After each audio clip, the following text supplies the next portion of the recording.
Hi everyone, welcome back to my channel. I hope you're doing well and enjoying your summertime.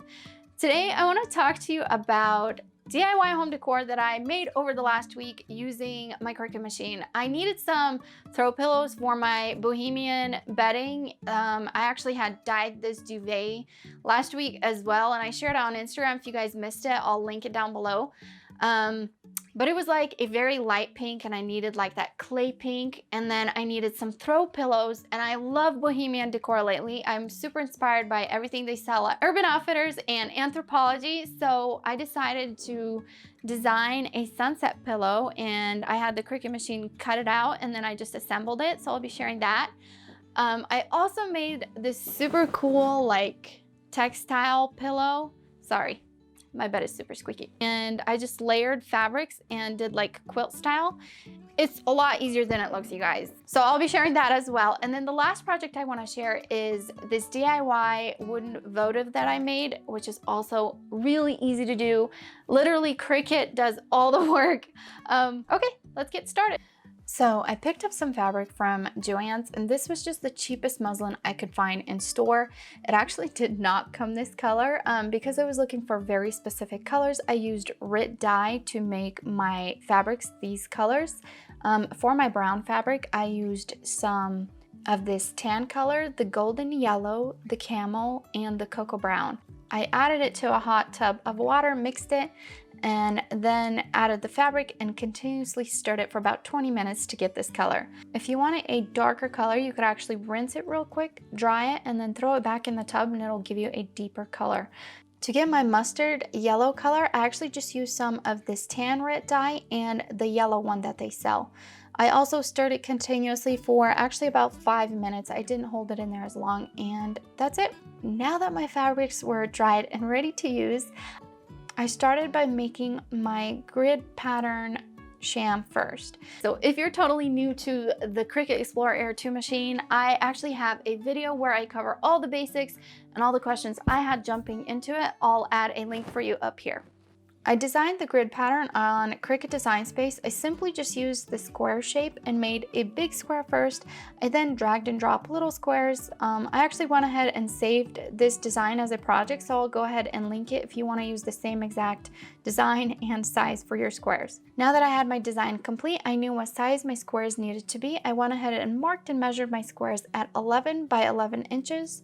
I cut them out, and because I'm using my Explorer Air 2 machine, I don't have a maker. I need to make my fabric bonded so that the machine can easily cut it. I picked up some of this heat and bond at Joann's. You can also get it online, and they sell it in bolts at Joann's as well as like small packages for smaller crafts. This stuff just looks like paper, and on one side it has a texture, and this texture is actually the bonded glue. This is the side you want to have towards the fabric when attaching it. Next, I traced my fabric square onto the heat and bond and cut it out to size. I laid the heat and bond textured side down and ironed it for about 15 seconds, making sure I distribute even heat. I let it set for about 5 seconds before pulling off the paper, and now you should be left with a shiny surface. This is actually the glue that has attached to your fabric.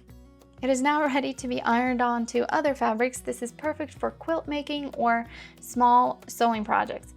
I found that 15 seconds works best. If you overheat this heat and bond, you'll notice it melts into the fabric like this. Next, I used my fabric grip mat and attached my bonded fabric square to it.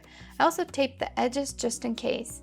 To cut my square, I made sure to have the bonded fabric blade installed and chose the option bonded polyester to cut my design. This is the closest fabric setting I found to my fabric. The cut pressure settings on my bonded polyester were 290. I also like to check the option more before cutting. I find it work best if you pull the fabric away to the side off the mat versus pulling it like up towards the top. This helps the bonded glue stay on your fabric versus like coming off onto the mat. So not all of the little squares that were cut out were left on the mat, and I noticed that some of them came off easily by simply pulling them. Others needed a little bit of help with some scissors. If your blade is dull, you might need to do a little more trimming. I noticed that the sharper my blade, the cleaner the cut will be.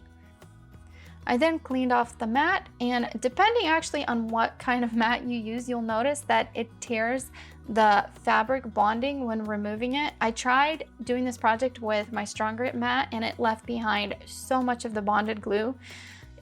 Don't freak out. I actually freaked out at first and I was like, oh no, but you can easily clean it. I usually just run some hot water over the mat. I then add a little bit of dish soap and use an old card to scrape off all the gunk.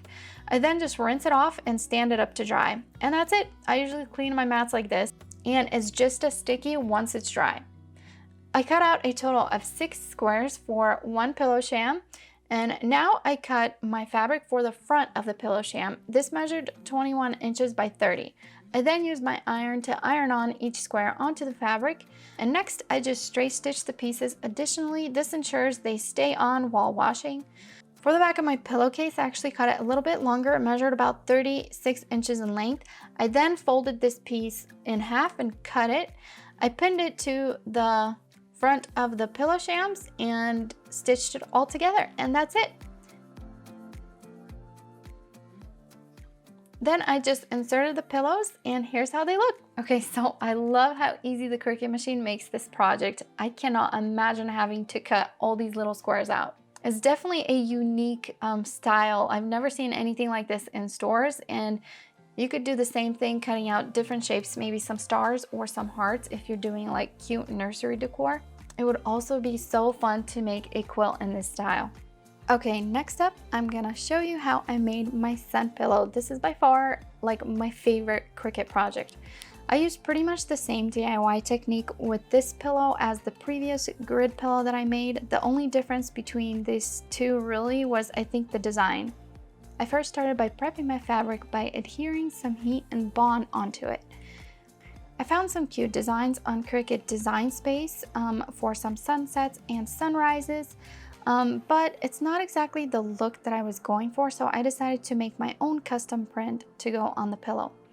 I drafted my design on my iPad using the Procreate app. This actually took me way longer than I thought it would. I think it was more than a few hours actually. Next, I uploaded my custom design onto Design Space. I then used my biggest mat that I had, which was the strong grit mat, not the fabric mat, but I had to make it work, and I attached my bonded fabric to it and also added a bit of tape on the edges. Under my cut settings, I also picked bonded fabric, and Cricut did all the hard work. I actually noticed that some of the stars didn't cut out as they should. I think it's because I didn't bond the glue onto the fabric as good as I should have. So I actually had to recut a few stars, but that's okay. I pulled all the cutout pieces off the mat and laid them onto my mustard yellow fabric. I then drafted an outline around my design and cut out the pillow shape. Next, I traced this shape and cut out another piece for the back of the pillow. I lay out all of my sun pieces and iron them onto the fabric. Next, I top stitched all the pieces down, and this actually took a little bit of time. I think it took me more than 30 minutes to top stitch them all on, but I just wanted to make sure that I could machine wash it later on without having to worry that my design would fall off.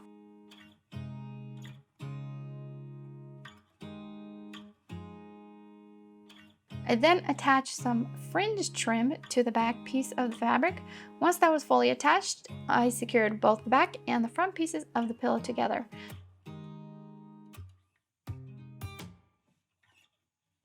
This fringe stuff is so cool. It's actually sold with the edges kind of sewed together, and you just pull the string off and it comes apart. I left a small 4-inch hole at the bottom of the pillow so I could stuff it. And once I stuffed the pillow, I hand stitched it, and that's it. This is definitely my favorite project that I have ever done with the Cricut machine. It doesn't cost much money, yet it has like such a high-end look. I love how it looks in the room. I could totally see myself paying at least 60 bucks for this at Urban Outfitters, but thanks to my Cricut machine, I was able to make it for a fraction of the price.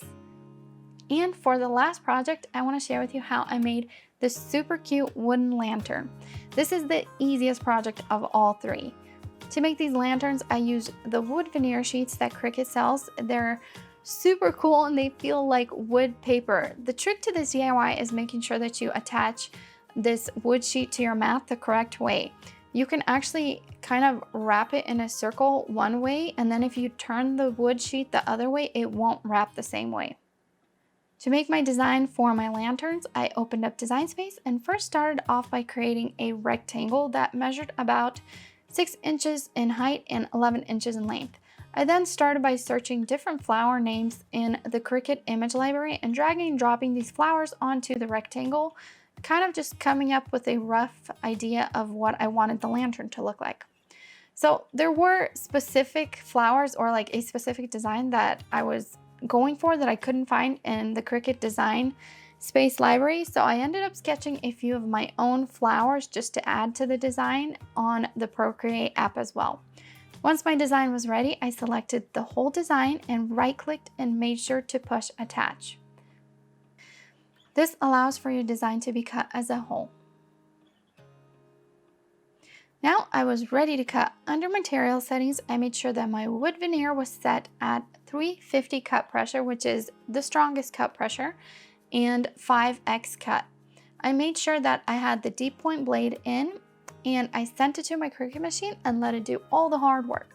Once it was done cutting, I pulled it off my mat and weeded all the petals and leaves. Some areas were stuck on a little harder than others, so I had to pop them through with a knife. And that's it. I usually wrap these around a candle, but I actually used a recycled glass jar this time and added a small candle inside. This way it allows the lantern to glow more. And to secure the wooden lantern around the jar, I just used some clear tape. I do think having the glass jar inside with a smaller candle makes a huge difference. I love how the light bursts out through the designs, giving the room like a beautiful glow, and you can actually see it flicker through the designs. I think that's it for this video. I hope I didn't miss anything. If you have any questions, let me know down below, or tips for me. I'd love your tips. If you like this video, don't forget to give me a thumbs up and share it with your friends. I will see you guys all next time. Oh, and don't forget to subscribe for more videos. I'll be sharing more DIY videos. I already recorded a ton of footage. I'm working on some wood chain links, like home decor wood chain links. I already started on those. I just need to edit the footage and share it with you guys, and then other stuff. I'll see you guys all next time.